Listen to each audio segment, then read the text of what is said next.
So ఇందులో మనము కొన్ని క్వశ్చన్స్ అడగబోతున్నాం అండ్ అవి దివానా మోడ్లో ఉంటాయి. సో మీరు కూడా దివానా మోడ్లో ఉండండి. అండ్ ఆ ఆన్సర్స్ మనం కొన్ని రాబోటబోతున్నాం. అండ్ ద బెస్ట్ పార్ట్ ఏంటంటే ఓన్లీ ఆనెస్ట్ ఆన్సర్స్ మాత్రమే యాక్సెప్ట్ చేస్తాం మేము. కదరా ఆనెస్ట్గానే మాట్లాడినాం కదరా ఇప్పటివరకు, అట్లా అంటావు ఏందిరా? కానీ మేము అడిగే క్వశ్చన్స్ కొంచెం కొంచెం దివానా లెవెల్ ఉంటాయి అని వాళ్ళు చెప్పారు. బట్ అంతే నార్మల్గా ఉన్నాయి క్వశ్చన్స్. సార్ ఆలోచించి అడుగు, ముగ్గురం డైరెక్టర్లము, రేపు మనకు పని ఉంటుంది ఎప్పుడో. మ్యామ్ ఇప్పుడు నేను యాక్టర్ కాదు, మీరు డైరెక్టర్స్. ఓకే ఓకే మీరు డైరెక్టర్సే. నన్ను యాక్టర్లో చూడకండి, ఒక హోస్ట్లో చూడండి. అండ్ సో ఇక్కడ రూల్ ఏంటంటే మీరు మధ్యలో లేచి వెళ్ళిపోయారు అనుకోండి, పెనాల్టీ అనమాట. అంటే అప్పుడప్పుడు ఈ ప్రెజర్ వల్ల వెళ్ళిపోవచ్చు, ఛాన్సెస్ ఉంటాయి. కానీ మీరు వెళ్ళిపోవద్దు. వెళ్ళిపోయారంటే మీరు రాబోయే దివానా ఈవెంట్స్ అన్నిటికీ గెస్ట్లా రావాలి.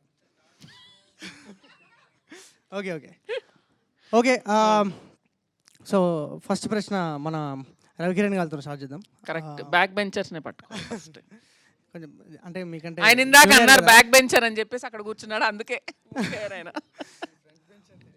సో రవికిరణ్ గారు, మీరు first film Rajavaaru Ranivaaru, beautiful film, love the film. Claps guys, claps. Okay.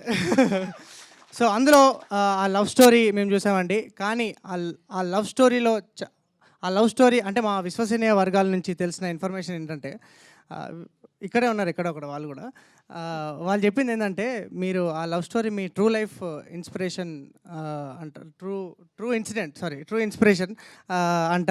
And అందులో ఉన్న సీన్స్ కాకుండా లేని సీన్స్ మాకు కొన్ని చెప్పవలసిందిగా కోరుకుంటున్నాం. అందులో ఉన్నవన్నీ లేని సీన్సే. లైఫ్లో లవ్ స్టోరీ అంత ఈజీగా బ్రీజీగా ఉంటే చాలా బాగుంటుంది. అంటే ఇప్పుడు చాలా సింపుల్గా డిప్లొమాటిక్ డిప్లొమాటిక్ కాదు, నిజంగానే చెప్తున్నా. అలా ఉంటే బాగుంటుంది అని అనుకొని రాసిన సీన్స్ అవి. అలా లేదు కాబట్టి. ఓకే సార్, ఓకే యాక్సెప్ట్ చేస్తాం. ఓకే, బట్ మీరు దివానా లెవెల్ ఆన్సర్ ఇస్తే అక్కడ నుంచి రెస్పాన్స్ వేరే లెవెల్ ఉంటుంది అండ్ మీ దివానా మీటర్ పెరుగుతుంది. ఓకే.